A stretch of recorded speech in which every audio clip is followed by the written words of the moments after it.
In this lecture, we are going to go through the calculations of centroid for composite shapes. Centroid is a point of geometrical center of a plane figure or a body.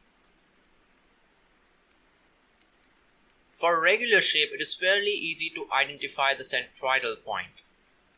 For a rectangle, it is located at the intersection of two diagonals. For a circle, it is at the center. For a triangle, it is located at the intersection of three medians. That is those lines which start at the vertex and end at the opposite side at the midpoint.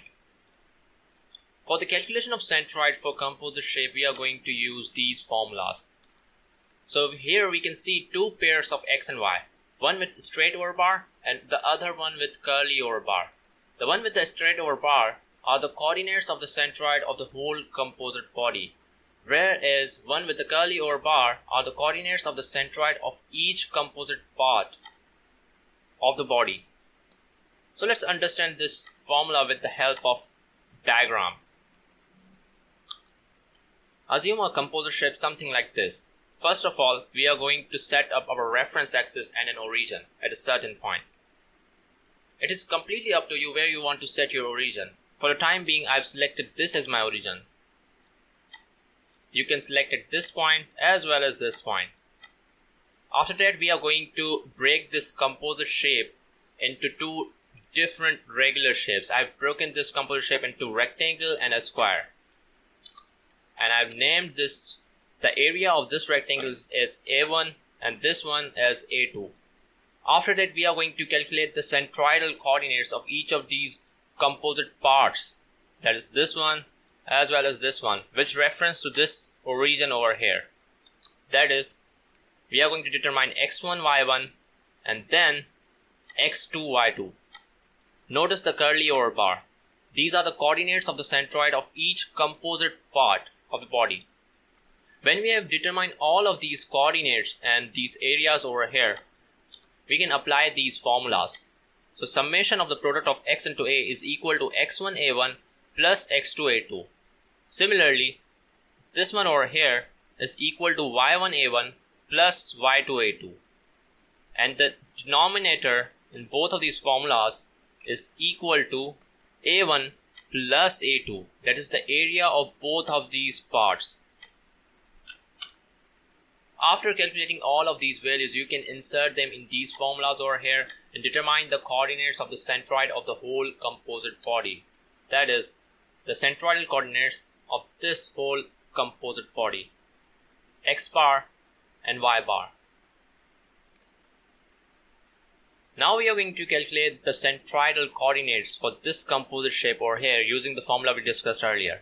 First of all, we are going to set up our reference axis, and then we are going to choose this as an origin. After that, we are going to break this composite shape into regular shape, that is rectangles. You can break it like this, or if you want, you can break it in this manner. For the time being, we are going to go with this one. So we have two rectangles, and for calculation purpose, we are going to use this table over here. So I've named this rectangle as A1 and this one as A2. So first of all, we are going to determine the values in this first row. So the area of this rectangle is equal to 0.5 into 4. Width into height would give me 2 inches, and I write 2 inches over here. Now I have to determine the centroidal coordinate for area A1. That is this distance x1 and this distance y1.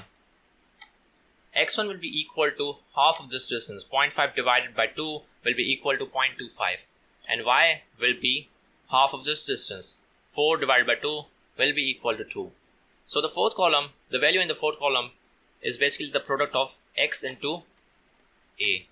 So 0.25 multiplied by 2 would give me 0.50. Similarly, the value in the fifth column is the product of y into a. That is this value multiplied by this value. 2 multiplied by 2 would give me 4. Now we are going to calculate the same values for the second part, that is this area 2.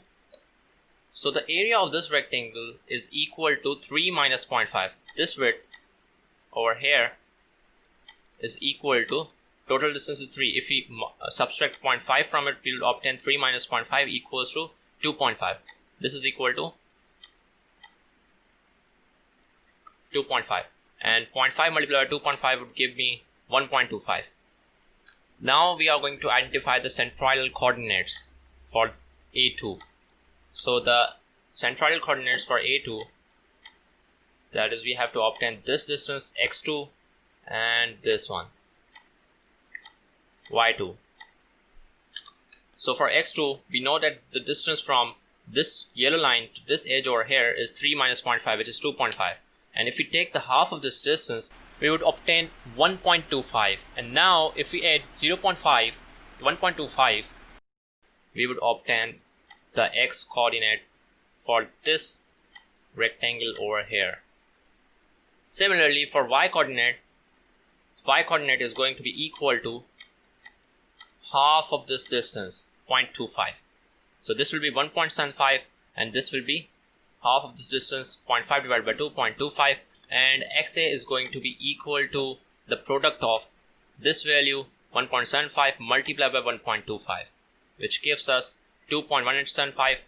And similarly, ya can be calculated, and it is equal to 0.25 multiplied by 1.25, and it gives us 0.3125. Now we are going to add these columns over here. So if I add this one, I would obtain summation of area.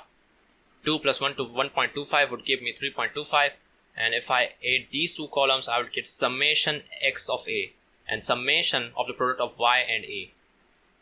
And if I substitute these values into these formulas, I would obtain the coordinates of the whole composite shape with reference to this origin over here. So if I plug in the values, I obtain x equals to 0.8269 and y equals to 1.3269. And if I show it on the diagram, it will look something like this. There's another way of determining the centroidal coordinate for this composite shape. First, what we are going to do is we are going to assume a rectangle which is overlapping this whole figure. And then we are going to assume another rectangle in such a way that if we subtract this rectangle from the larger one, it results in L shape. So if I determine the centroidal coordinates of this rectangle over here, and then I repeat the same calculation for this one, and I substitute them into the formulas, I would obtain these same coordinates that I did in the previous slide. But when I'm going to plug in the values corresponding to this rectangle, I'm going to take them as negative. I'm going to take every term related to this rectangle as a negative numerical value. For this one, I'm going to take as positive. So let's try to determine the centroidal point using this approach. First of all, what we are going to do is we are going to perform the calculation for this rectangle. So the centroidal point of this rectangle should be somewhere over here, and the area of this rectangle is going to be 12. Now we are going to determine the centroidal coordinates x1 and y1. This would be x1 and this is y1, this distance. So x1 is equal to half of this distance. 3 divided by 2 would give me 1.5. And 4 divided by 2 is the value of y, which is equal to 2. Now if we multiply this value x into a would give me 18. And if I multiply y, that is 2 multiplied by 12, would give me 24. Now we are going to perform the same calculations for this rectangle over here. So the centroidal point for this rectangle is going to be located somewhere over here.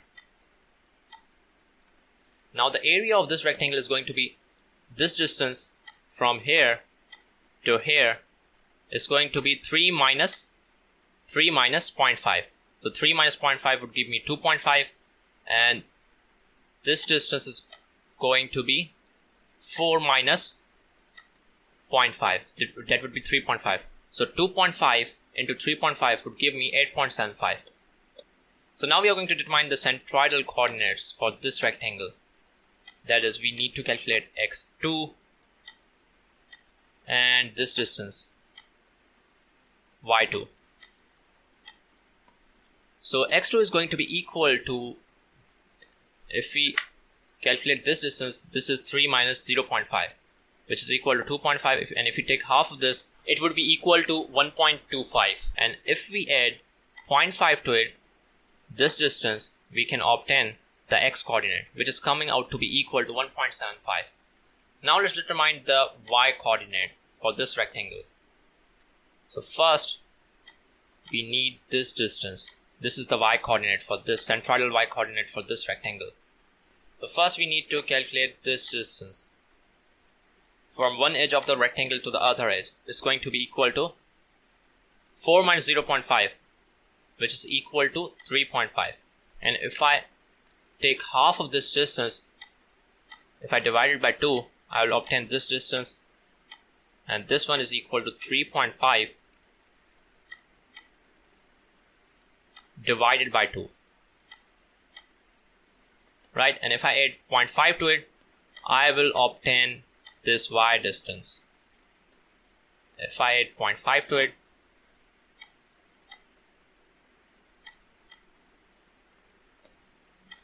it comes out to be equal to 2.25.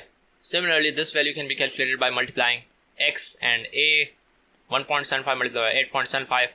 Notice I have taken this area as negative because I'm going to subtract this area from the larger one. Similarly, this product will be negative as well as this product, that is y into a. 2.25 multiplied by 8.75 will be negative. And then I'm going to sum these columns. If I sum this column, I'm going to obtain summation area is equal to 3.25, and summation x of a is equal to 2.6875. I'm adding these values, and this one over here comes out to be 4.3125. And if you plug in all of these values, that is summation x of a over here and summation a over here and this value over here, we would obtain the centroidal coordinates for this whole composite shape, this L section. And these values are coming out to be equal to the values calculated previously using the first approach. It doesn't matter whether you use the first approach or the second approach, the values are coming out to be same. If you find this approach easy, then use this one. If not, then use the previous one.